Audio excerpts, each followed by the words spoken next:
You're listening to the Backroom Beer League podcast with your hosts, Jacob, Nigel, and Greg. Bringing you your fantasy sports content recorded from the back room. To stay up to date, follow us at BRBL Podcast on Instagram, Facebook, and Twitter, and rate the podcast to show us your support. Now, here's Jacob, Nigel, and Greg to talk fantasy sports.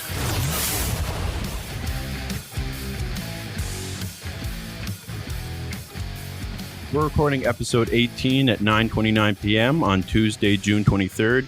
You're listening to Jacob, Nigel, and Greg. And this week's episode has our fantasy player spotlight back in the lineup, news regarding the NHL Draft Lottery and the official return of baseball, our fantasy booms and busts, kind of like a hot take segment.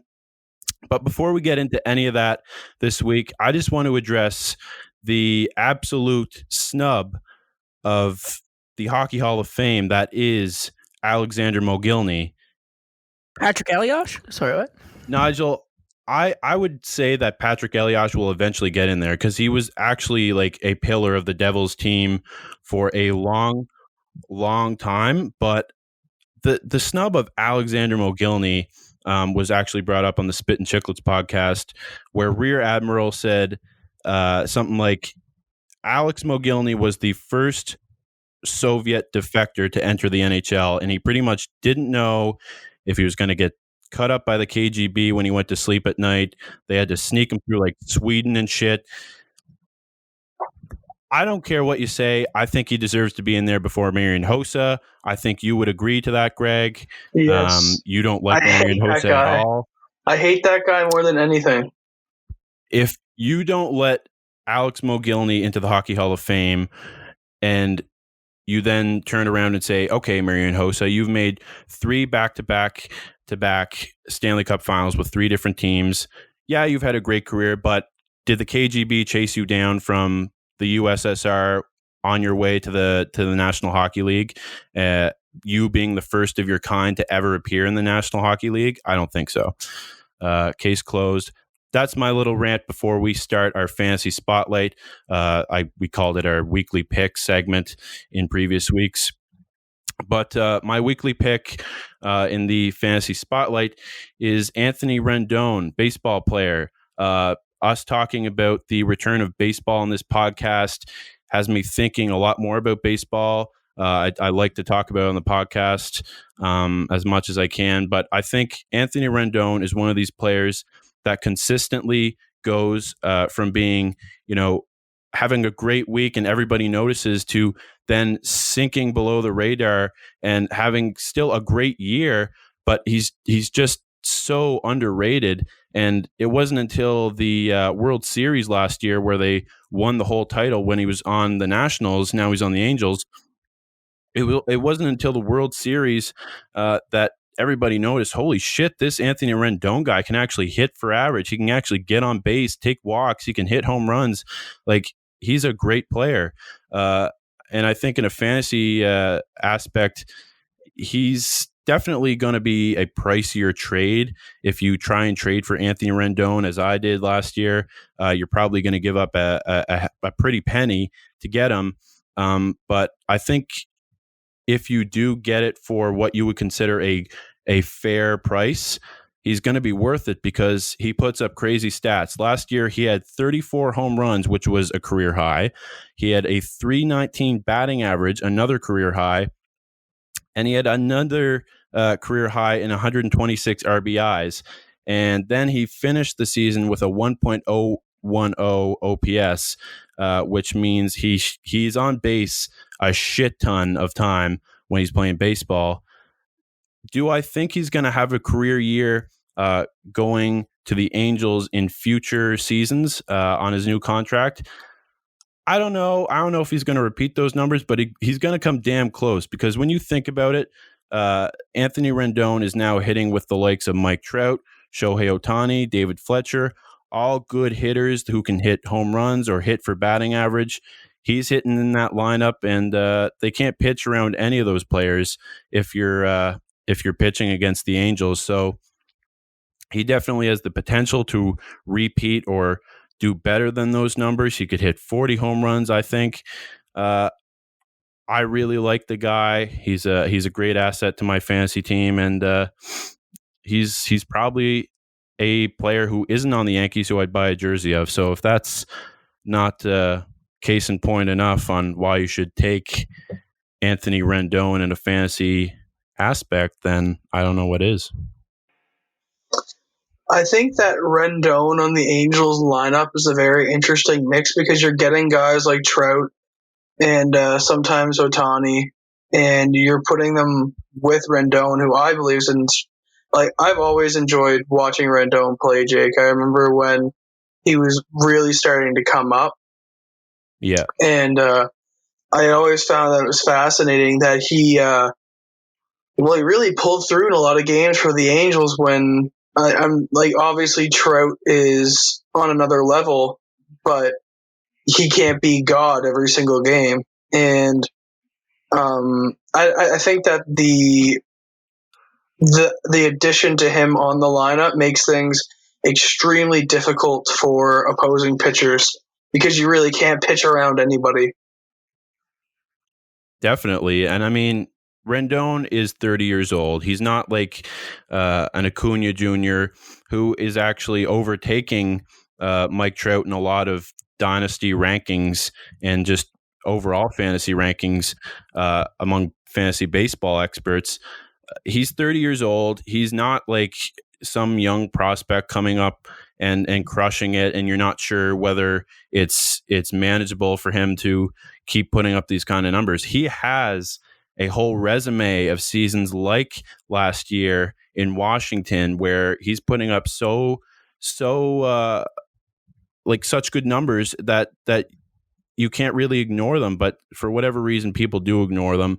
I know Fantasy Pros, this year's dynasty rankings and consensus rankings by their experts have Anthony Rendon placed at 20 overall in the whole league in fantasy players, and I just don't hear his name talked about enough in articles that I read or just write up pieces on fantasy sites.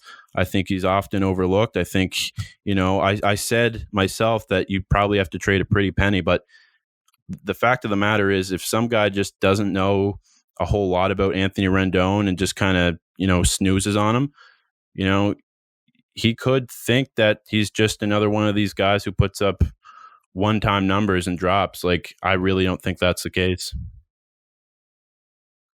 Speaking of guys who aren't appreciated enough for the work they put in, from the sport of hockey this week, my fantasy pick is Jonathan Huberdeau.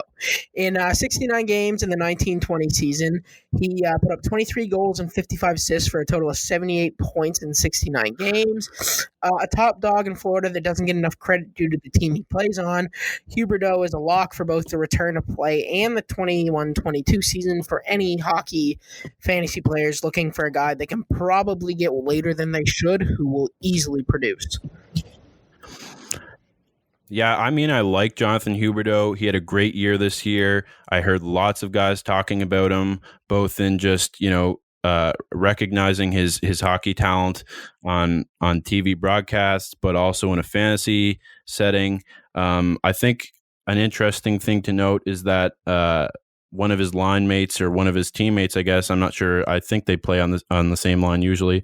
Evgeny Dadonov, the right winger in Florida, he becomes a free agent this summer. And I'm just wondering if that has any sort of effect on Jonathan Huberdeau's value going forward with the team, if Dadonov is really an asset to his success. Because I know even though he had a little bit of a down year this year, in the past, he's had 70-point seasons on Florida, and I really think he kind of feeds Huberdeau sometimes, and he kind of feeds off the success of Huberdeau. They kind of work in tandem. So I'm just saying that if Dadonov didn't re-sign with Florida, which I don't know why he wouldn't, but if he ever went somewhere else, I'm not sure how that would affect Huberdeau's success. Yeah, long term. That's a good point, Jake. And I've had the pleasure of watching Huberdeau play hockey since I was the age of like 11 because he played for the Sea Dogs and he was the leading scorer on the first Memorial Cup team that we had in St. John. And he was like, it's funny because like we're talking about him on this podcast right now, and he was fully like my idol growing up because like around that time and stuff, which is kind of crazy to think about. But Huberdeau he's just a winner in my eyes, and he's a consistent point scorer. He can get his teammates the puck. He's an all-around player. He can back check. I think fantasy-wise, I think it's beneficial that he's so consistent. And, just as a player in general, he's definitely amongst the underrated wingers in the National Hockey League. Yeah, and I mean, coming from the 2011 draft, I think he was like third overall or something. He was third, yeah. He was third. Yeah, third. So it's funny now because for the longest time, I never heard anything about Jonathan Huberdeau, like relatively anything about him, how he was doing in the hockey league. I just kind of lost track of him. And I mean, it's kind of easy, I think, for some players at least in the National Hockey League to kind of fall out of touch with kind of the mainstream of what's going on. But now this past year, I hear Jonathan Huberdeau a lot more. And I think it's just kind of funny how he kind of woke up this year, at least to me, and kind of showed everyone that, hey, he's still only 27 years old. He still has a lot of hockey left in him. And if he puts up these kind of numbers going forward with Florida, Bobrovsky does well going forward, Barkov still puts up these kind of numbers, Florida could actually be a pretty good team. Yeah, and like I was talking about Huberdeau playing for the Sea Dogs, and in that 2011 draft, I think he was the best out of the top 5 picks in that draft. I think he's had the best career, in my opinion.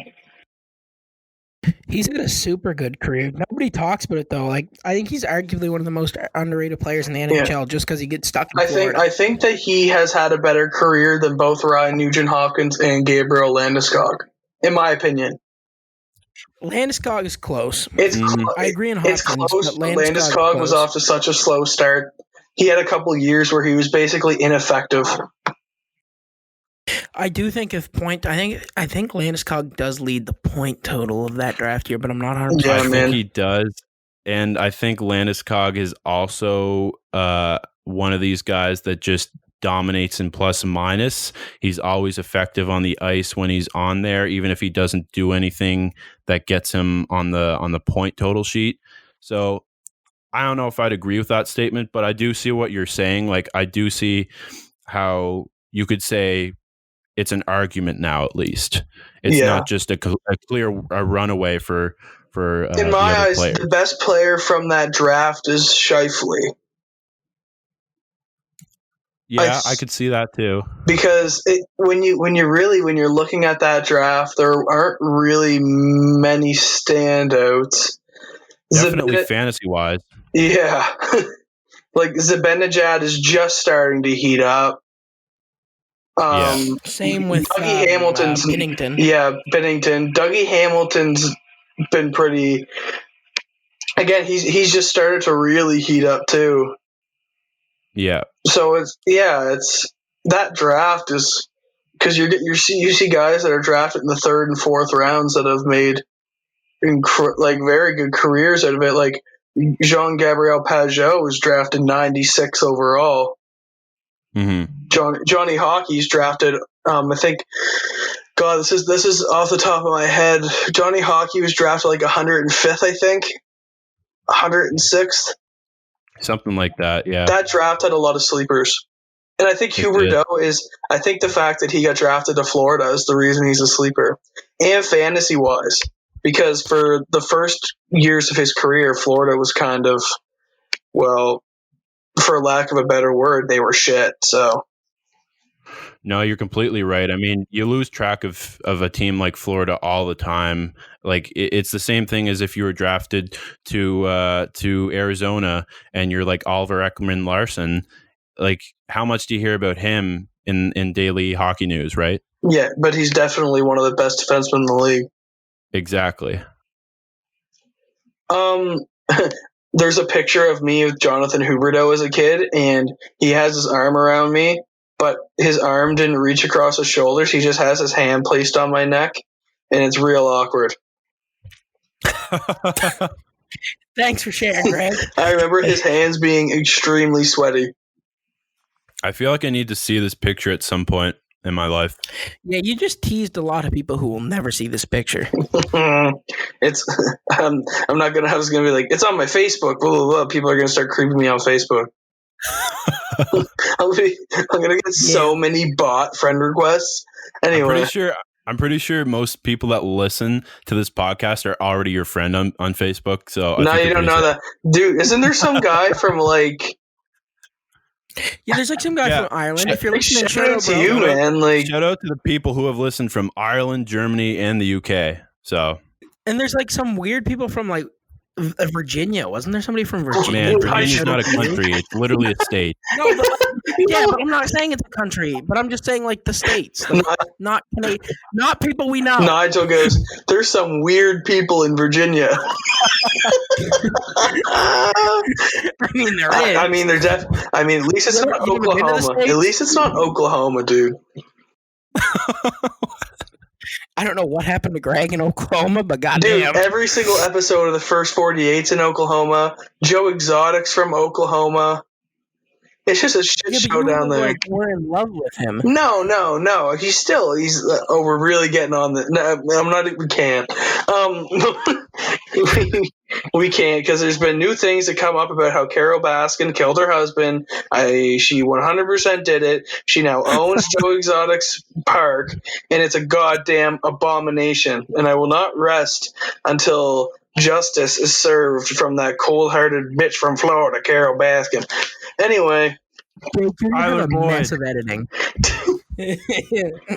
My weekly pick is Tyler Boyd. He's a wide receiver from the Cincinnati Bengals, and over the past couple of years, this guy has really proven himself to be one of the underappreciated fantasy wide receivers.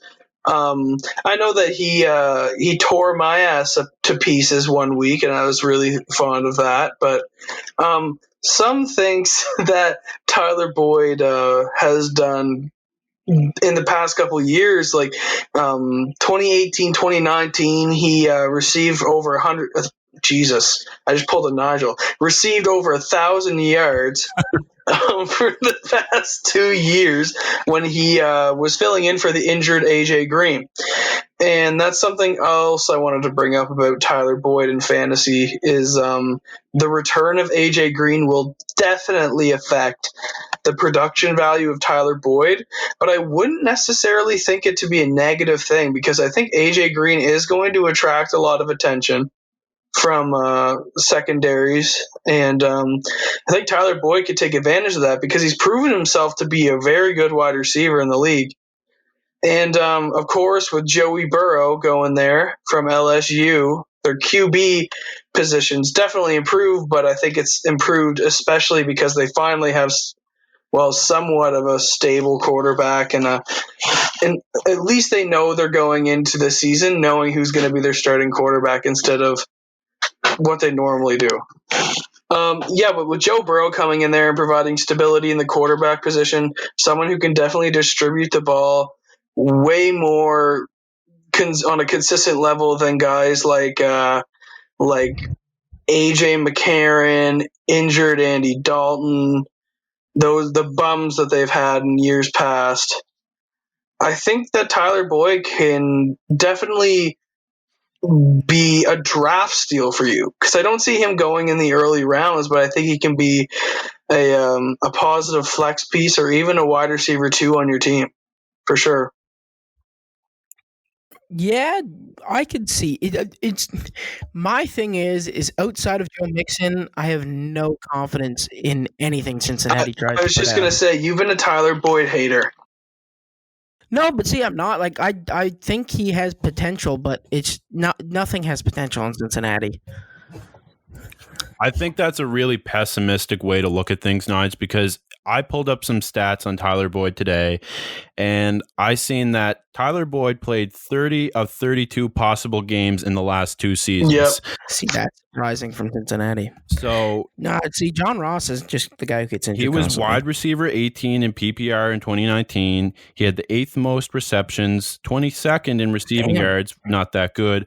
But looking at this season with Joe Burrow, he's very similar to Justin Jefferson, who Joe Burrow played with at LSU. And Justin Jefferson had 1,540 receiving yards and 18 touchdowns to his name. Does that mean that Tyler Boyd is going to get those numbers just because Joe Burrow is coming in? Not exactly. It doesn't guarantee anything, but it certainly bodes well if he's a similar player going with Joe Burrow in Cincinnati. I think he's probably going to get a lot of looks from Joe just based off the fact that they're similar players. Yeah, and with AJ Green coming back, I feel like the thing that Zach Taylor would want to do the most with Tyler Boyd would be to throw him in the slot. But I think that the draft pick of T. Higgins in the second round was very underrated by the Bengals. I think that was a really smart pick, and I can imagine. Yeah, I can imagine them shoving T. Higgins into that slot receiver role and allowing Tyler Boyd to get to the outside, make some plays happen. But see, the double-edged sword of that is now you can deal with the possible issue of an overcrowded receiver room because you now have AJ Green, Tyler Boyd, T. Higgins, John Ross. You've now got a lot. John Ross is their wide receiver 4. Yeah, I don't think John Ross is a factor there, Nudge. But pre-injury last year, he led the entire league in every single receiving stat. Then he got injured. So if he can stay healthy, he won't be wide receiver 4. Well, but like you have to think about like any player can lead any group of stats in the beginning of the season. Like but it was like a solid 4-game tear, and then he got like but 4 games, 4 games, right? Yeah, but it's also you have to look at there's not a rookie receiver is not obvious. I don't think will instantly take John Ross's spot, but there's still overcrowding is an issue. You have too many good players with a rookie quarterback who likely isn't going to be able to make all the reads, and he's going to do a lot of short reads. You can easily see issues with getting the ball around. I feel like overcrowding is definitely a position that the Bengals will accept themselves to be in, considering where they've been in the if the three of us are sitting here genuinely believing that all 4 of these guys are going to go the season without being injured, we're dumb as hell. Yes. Because it's going to happen.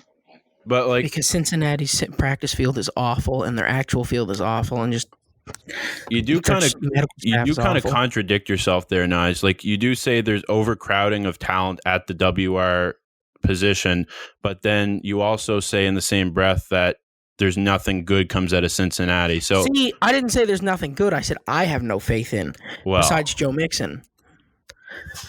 I beg to differ based on your analysis of the wide receivers. I just think they have to get rid of Zach Taylor. I think that's option 1. Because your issue now comes with rookie quarterbacks often have simplified reads.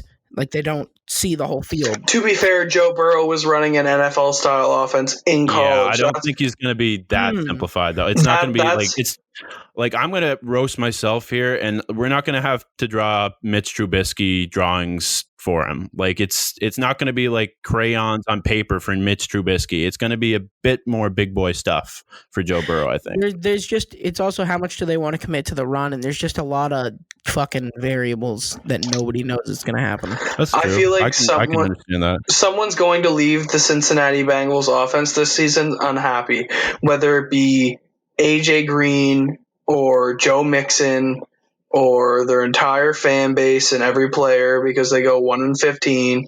Before we go down that rabbit hole, I think we should move on to the actual news we have this week. I agree. Not too much news, but We weren't recording last week. We didn't have a new episode out. So this is kind of old news at this point, but we'll go through it. The return of baseball. On June 22nd, it was announced that the MLB owners voted unanimously to proceed with a shortened season. This season is going to be 60 games, and pretty much the terms in a shortened segment are 2 years of universal DH. Training camp is starting on July 1st. Season's starting, I think, on July 23rd. The opening games, July 24th, the rest of them. Regular season will end by September 27th because the whole reason this thing was like a matter of how shortened it would be is because the TV companies didn't want to move their playoff schedule games. So that's going to be on September 27th as usual.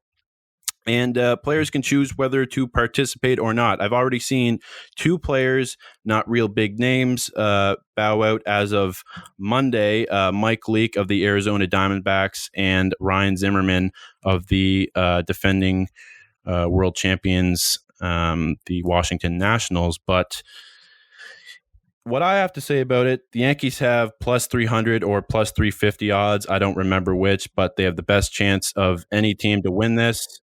Cough, cough, Garrett Cole. 2 years of universal DH is really good, I think, for not only the game, but for fantasy. It extends players' careers. Guys like, I seen actually in a joke today, people are wanting Barry Bonds at 55 years old to come back and hit DH for the Giants. I think that would be beautiful. I bet Barry Bonds could hit like 15 home runs in a 60-game season. But that, and there was also one change to this 60-game format that I don't really like. Runner on second in extra inning games to make them shorter so they don't go 10, 11, 12 innings. So they stop a little bit of fatigue in a shortened season. I think it's stupid. It really shortens the games in a fantasy aspect. You don't get as many extra innings sometimes if you need extra fantasy points to kind of close out that game you're playing. But I don't know. Those are my quick thoughts on it. Can we just talk about how cold it's going to be in the World Series, man? Holy hell! If that thing's in New York, what are they gonna centralize? Like, do they plan on doing hub cities or making everybody? They are not doing hub cities. They're actually traveling. It's See, that's what makes me worried. The way coronavirus is moving across the U.S. right now has me worried that it's just going to go full stop here and like not happen at all. But as of right now, it's still on. So I thought we'd talk about it. I think, but I'm excited. I am too. I think one of the most interesting things about this is that in terms of pitching, if you're looking at a basic 5 starting pitcher rotation, which I believe most of the major league teams run through, each starter is going to get like 12 games, which is insane when you think about it, because there are pitchers that go through like 10-game stretches where they are untouchable. So you're going to see guys like Jay Happ, who could swindle something that they're in the Cy Young race, or like any guys that just catch fire.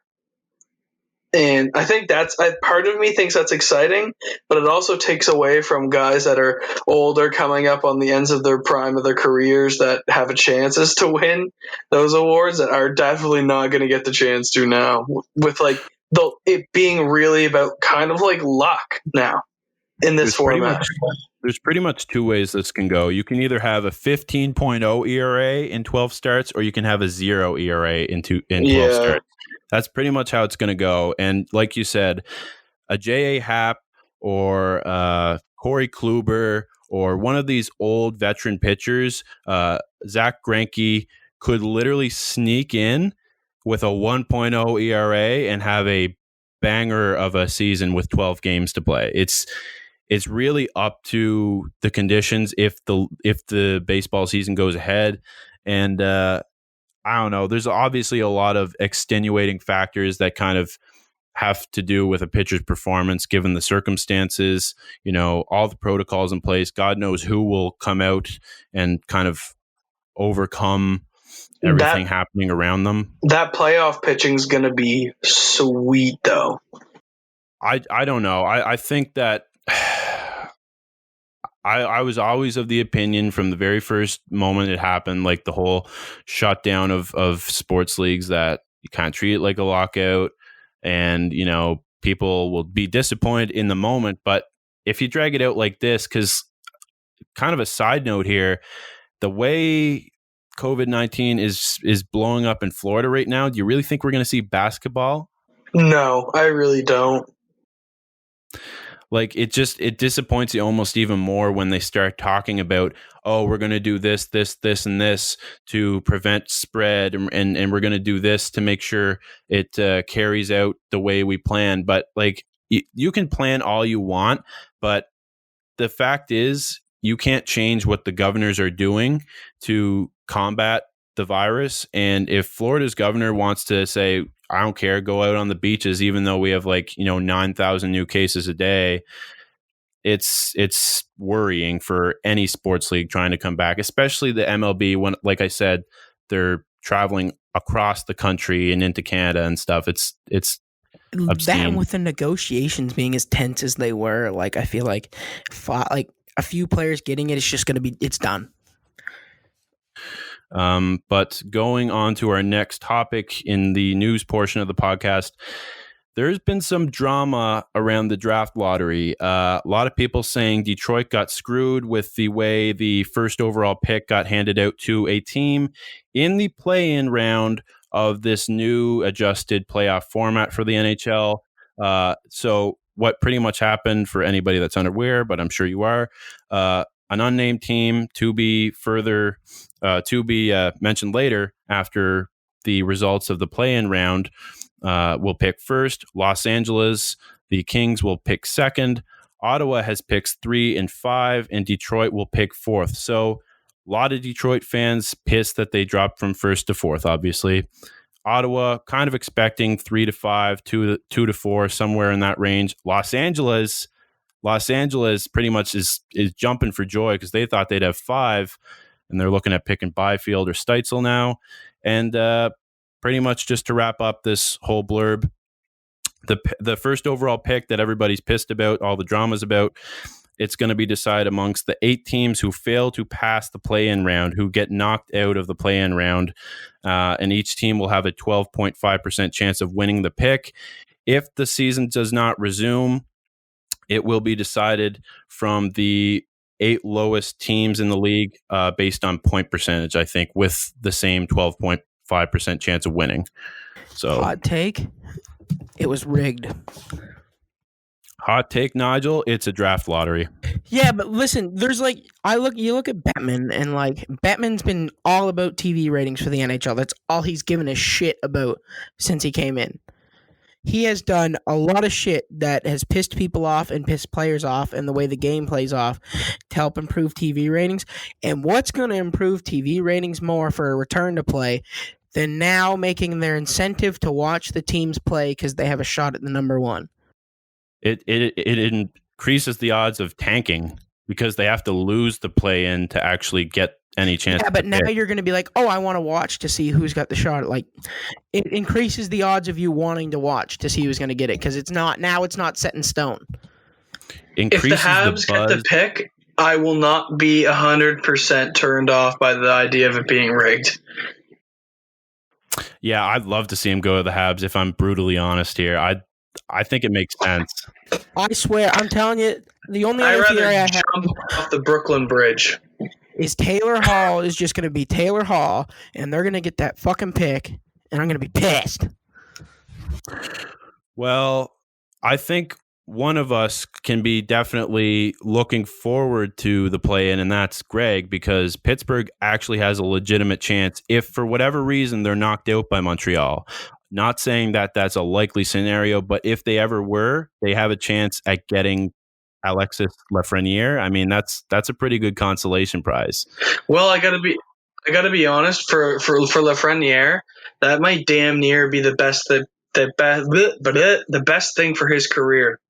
We're all on the fucking ball tonight. Jesus Christ! I would agree with you, Greg, because who wouldn't want to go to a team that has Sidney Crosby to hone your talents and develop as a You player. get to learn from one of the greatest to ever play the game. Boys, it's literally part 2, because this exact thing happened with Crosby and Lemieux. I can also spit if you didn't realize that. That was bars. I really think that if Lafreniere went to Montreal, he would not only would it build his fantasy capability, I think, in the future, because, you know, Kotkaniemi, there's so many young players developing in Montreal right now. They're gonna have a pretty good squad, I think, in a couple of years. Adding Lafreniere to the mix is only gonna just, you know, speed up that process. And I think he'd actually be like really, really, really happy to play for Montreal. Maybe he'd kind of get crushed by the pressure of playing for his hometown team kind of thing. But I don't know. I think he'd be awesome in Montreal. How about we move on to fantasy booms and busts before we run out of time? Do it up, dude. So pretty much, I think what we have on here is we have 4 from each sport. Is that correct, Nige? Yeah, something along those lines. I tried to do it roughly that. First sport being baseball. Fantasy booms and busts. Who do we think is going to have a great season this season, or bust and pretty much bottom out this season? Given the adjusted seasons, I don't think we're really going to take those into account. We're going to treat it as if it's just a normal season ahead, and how they could have a good fantasy year in those constraints. So the first one on this list, Jorge Soler, outfielder for the Kansas City Royals. I really like Jorge Soler. He pretty much went from failed prospect status to pure power hitter. He was always regarded that way by prospects, or by scouts rather. Sorry, when he was a prospect, as a pure power hitter, but he kind of suffered. His batting average was really low before this past season, and he couldn't really get to the 250 mark. He was still hitting home runs, obviously, because he has really, really big power, but this past season, I forget what he hit overall. 265. 265. Which is so only 10 above his career, which is 255. Exactly. So as you can see from his career average, 255, not so good. But last season, he kind of picked up the slack, hit 265. Can he do that in the future? He did hit almost half of his career home runs last year, though. 48 home runs last year, 86 total career. So he hit over half. That's a problem, although he is still very young. If I was to say if he's a boom or a bust this coming season, I would probably lean more towards bust, because we've seen it happen before with baseball players, especially in the sport of baseball. It's kind of very touch and go sometimes. I think Jorge Soler might have had a bright spot in his game, but I really don't know if that's a very viable fantasy option going forward. See, power hitters scare me. Like, I look back at, I'll say, like, my mom's a Jays fan, so we always watch Blue Jays. And, like, the 2014 Jays, when the whole team was just trying to hit home runs, and it was just pop fly fucking city. That's why power hitters scare me, especially in fantasy. And with 265 being his, like, top dollar batting average, I'm with you, Jake. I'm leaning more towards bust. It's not even the 265 that scares me. It's the 265 that's just like, that's where he's topping out at. So if you say, okay, 265 is his absolute ceiling, you're looking at a guy who's hitting, you know, a quarter of his plate appearances, usually 250 batting average, hitting for average. You know, I tend to like guys that have a 280 or 270 batting average, just because you can count on them to get that clutch hit and get it often, because they hit for average. They hit way more than these guys that hit home runs. And home runs are an important statistic in baseball, but fantasy baseball. But I'm going to go bust too, because I don't trust pure power hitters in fantasy. I would almost go boom, because I want to give Royals fans something to possibly feel good about. But I'm going to say bust. Just a quick note before we move on. Jorge Soler, like I said, Kansas City Royals. When I said Anthony Rendon earlier, there's nobody you can pitch around in that lineup on the Angels, like Mike Trout, Shohei Ohtani, David Fletcher. There's tons of people to pitch around in the Kansas City Royals lineup right now. He won't get pitched to if he's any threat at all. So, and it's happening right now. I mean, you have Whit Merrifield, Jorge Soler. It's not a big lineup. Maybe it's in the shit future, city in Kansas City. yeah, when you have Bobby Witt Jr. in the future, maybe, yeah, then he might be a little bit better, but you can pitch around him right now, and he's not viable for fantasy.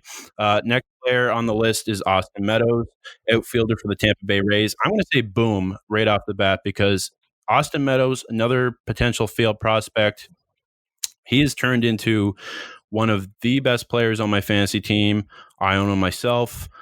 He pretty much doesn't strike out, gets a lot of walks, hits home runs. He hit a 280 some average, I think, last year. He pretty much touched the 300 mark a few times during the season last year.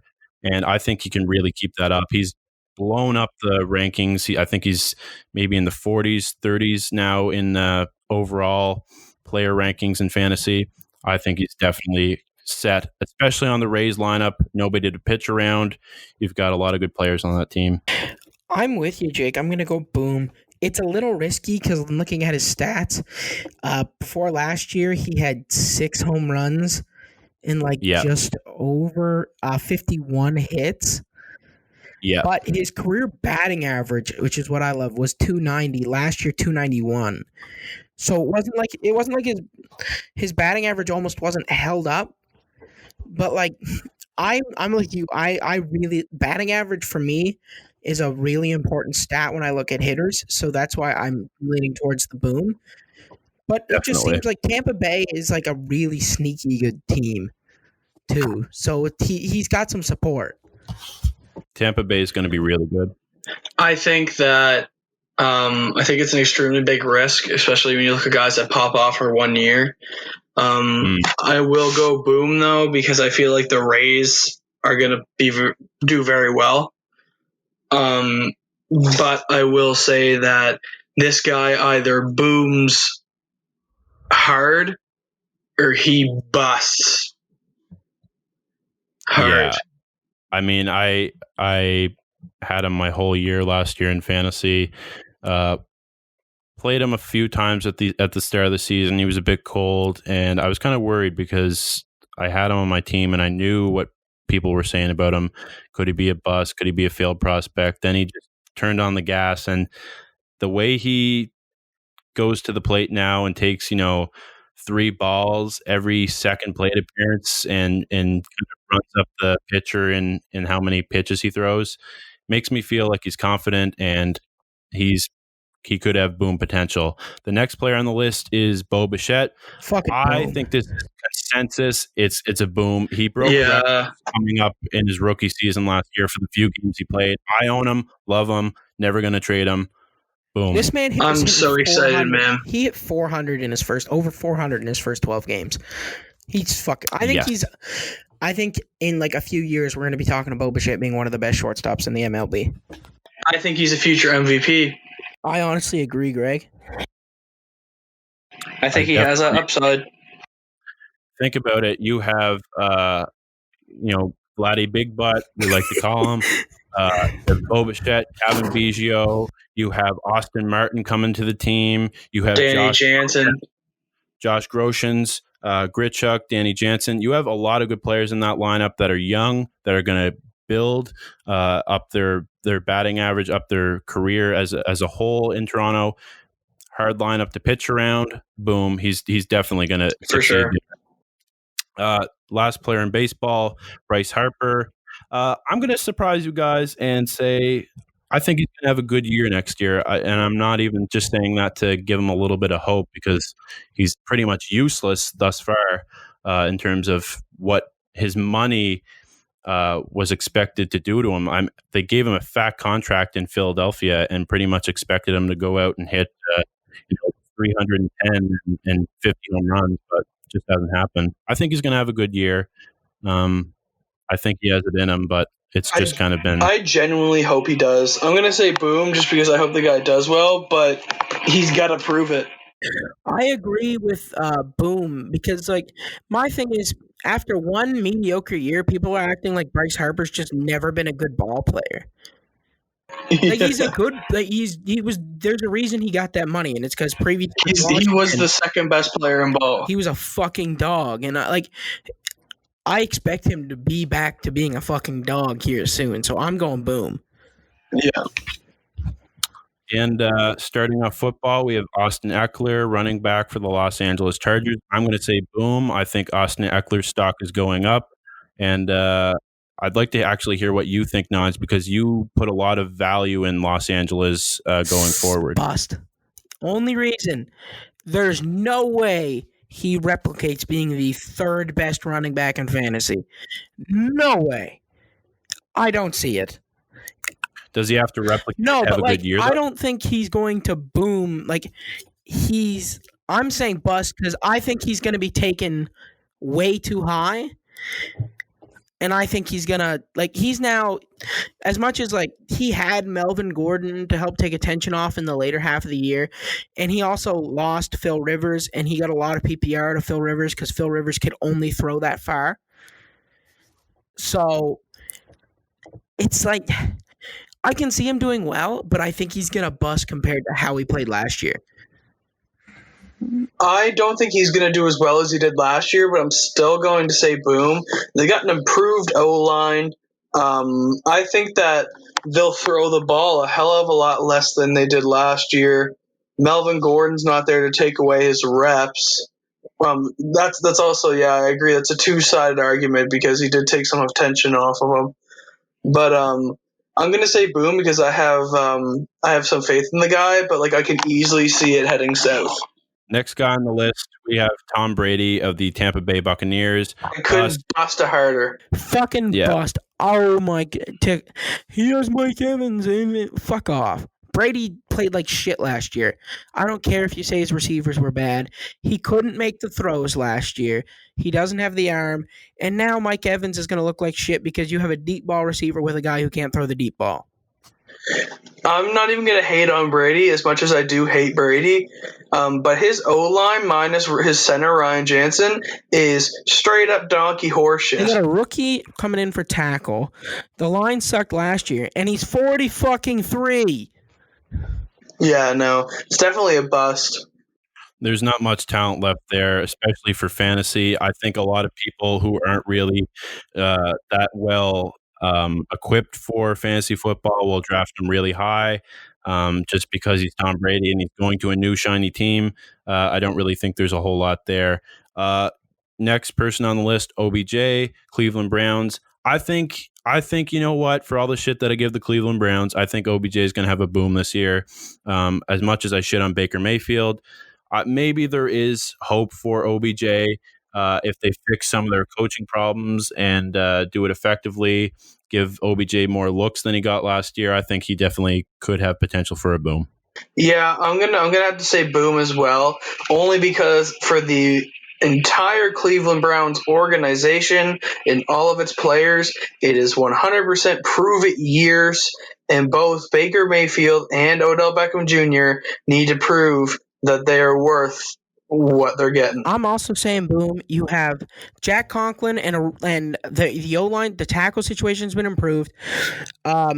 When Baker Mayfield had 2.5 seconds or more, he was one of the most efficient quarterbacks in the league, and the bumbling idiot known as Freddie Kitchens has been kicked out the door for a competent coach.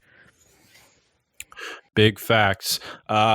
This one should be a fun one. Sam Darnold, is he seeing ghosts? Bust like Casper. It's pretty easy. I mean, I think it is. New York is pretty much in a state of crisis right now because Stinky Jamal. The corner.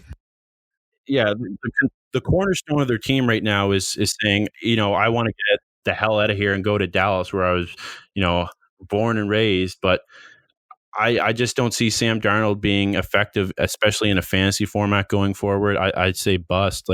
I'm going to say bust, but it's because I don't believe in their O-line, their receiving core, and Adam Gase is insanely incompetent. This man's number one is Jameson Crowder. What the fuck do you want him to do? Yeah. He has no help, dude. It's not even his fault. Adam Gase, I think, is the reason for a lot of the Jets, if not all of the Jets, failure. He, like you said, he's grossly incompetent, and with Darnold being coached by him, I just don't think there's any chance for a potential boom, no matter what you put in front of him right now. Going to the sport of basketball, Zion Williamson, power forward for the New Orleans Pelicans. Boom. It's not hard. It's not hard. It's an immediate boom, man. The guy came in off of a serious injury, literally out here averaging 24 points a game as a rookie, 8 boards. He's a beast. He's going to be a boom for at least 20 years. Next Fantasy question. Boom. There's no real debate. I mean, you have someone like Zion Williamson. He walks around like a truck filled with bricks out on the court. You can't knock him down. He'll knock you down. He'll still get the free throw. He's just an all-around player, and he's a machine. And moving forward to the other one of the other top prospects of his draft class, RJ Barrett, shooting guard, small forward for the New York Knicks. I'm going to say boom, and I'm not even being biased because I really think RJ Barrett had what it took last year. He had a very cold streak near the end of the season, but I think he's going to learn, hopefully, not being naive here. The Knicks shake things up with a little bit of coaching help, maybe get Kenny Atkinson and get RJ Barrett some help in the draft. I think he's going to have a boom. As much as I shit on the Knicks, Jake, I agree with you. I don't know. I can't really add anything else, but I agree with you that he's going to be a boom. You summed up what I wanted to say. Keep it short and sweet, it all depends on who the Knicks draft. If they draft a ball-heavy guard, I'm going to say big bust. If they draft a forward or a center that can complement RJ's game, a forward because they don't need a center. If they draft a forward that can complement his game, big boom. Yeah. I mean, it would help, I think, if we had Kristaps still on the team for RJ to be playing with, but obviously the KP train has left town, sadly. And you need to get over that one, big fella. I know. Next player on the list, Russell Westbrook, Houston Rockets. What do you think, Naj, coming from a Rockets fan? So, if he plays like he did it the first half of this year, bust. But if he plays how he played the second half, boom. Because he all of a sudden flicked a switch and dominated. Rudy Gobert said something to that man, and Russell Westbrook said, okay, I'm going to start playing like a fucking MVP again. But I'd like to say boom, because I really think that he flipped a switch at the end of the season. And Harden started figuring it out, and it got deadly. The chemistry's there. I'm going to say boom as well. If they can keep their heads in check, they're both going to be dangerous. I mean, they're two big personalities, but if they get along as we think we saw them get along at the end of the season, they've definitely got a lot of potential, and maybe even, finals-worthy potential. I don't want to jinx you, Nige, but maybe you'll finally get to a series and a championship. We're gonna get fucked by the Lakers. If the Rockets are going to win ever in the next couple of years, this is the year they're going to do it. The next last sport, hockey. We're going to start with Capo Caco, right wing for the New York Rangers. I'm going to say boom.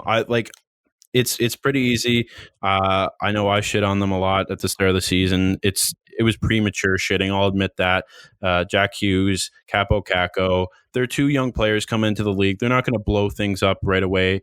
I shouldn't have been so hard on them. I think I was taking my anger out on the Devils for no reason, Nige. Yes. But I call Jack Hughes a little bit feelings. of a... But I do think Capo Caco can pick it up on the Rangers, especially with the team that's building around him. The Rangers are sneaky good this year. Just imagine what Capo Caco is going to be like next year. Yeah, I'm going to go boom. Watch this guy play live. He's just special every time he touches the puck. Insane speed coming off the wing. The Rangers are building a good foundation. It's definite boom for me. I agree, boom, 100%.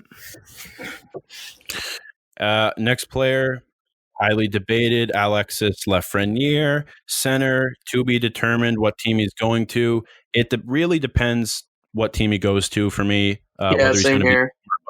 I mean, it could be a Jack Eichel situation. Even if he did get drafted by Detroit, a lot of people don't want to admit it, but it really could be a sad existence for him there. I know I talked about it like our last episode, like, oh, Detroit would be a great place for him to go, maybe. I don't know. I think, like I said in that episode too, it could be a Jack Eichel situation. He's definitely pumped that they lost the lottery. Yeah, no, he'll go to a better team for sure now. Like, I'm going to say bust only because the rookie first overall picks get so much hype, and the NHL is one of the hardest sports for a rookie to come in and make an impact. So I'm not saying bust because I think he's going to be bad. I'm saying bust because he's got way too much to try and live up to. And like Connor McDavid and Sidney Crosby are like some of the few examples that have come in and dominated. I'm going to agree with you, Nudge. It kind of gives me a lot of Alexander Dag vibes. Yeah. Especially coming from the Q, being a French player. I don't know. There's just something weird about it. Like, 30 years later, does it kind of history repeats itself? I'm pretty sure it was like the 90-91 draft. So this is kind of freaky shit, man. We're kind of in like a history repeats itself moment, maybe. I don't know. I think he'll be fine, dude. We mentioned Jack Eichel. He's the next name on our list, center for the Buffalo Sabres. I mean, as long as he stays in Buffalo, it's going to be a bust year. Fantasy, maybe a little bit better, but bust overall, I think. Yeah, I'm going to have to agree with that. I'm hoping if he forces his way out of Buffalo, like it seems like he might, boom. He's a dog, but yes, sadly, there's no support for this man. So unless he forces his way out of Buffalo, it's a bust. Right. And I told you guys in our group chat today that I don't even really want to call them rumblings because it's a lot of just fan accounts saying, what if this happened? What if that happened? A lot of people saying, what if the Sharks found a way, or one of these West Coast teams struggling a little bit, the LA Kings, even though they have no draft capital, no big pieces to trade on their team. What if one of those two teams managed to obtain Jack Eichel? I actually think he could kind of flourish with the Sharks if they got their shit together. I mean, they still have Karlsson, kind of overrated, but I think Jack Eichel could work well with Karlsson, weirdly, on like a power play unit especially. I agree with that. Yeah, Timo Meier, but they might have to give up someone like Timo Meier in any sort of trade. I don't know. I think he'd be a good piece for a San Jose Sharks rebuild. And our last player on the boom or bust segment is Sergei Bobrovsky, goalie for the Florida Panthers. I say boom. I think he had a bit of trouble adjusting in Florida. Really don't think it's that concerning. But then again, look at it in a career sense. He's getting older. He's not playing in Columbus anymore. Like, he's not on top of his game technically. He's entering the later stages of his career, if you want to look at it this way. And I think it could be a boom, could be a bust, but I'll say boom for next year. I shit on this guy a lot this year because he got paid a lot of money to kind of play like shit. I'm hoping he booms, but after this year, I think Bobrovsky might have lost it. I'm going to go with bust.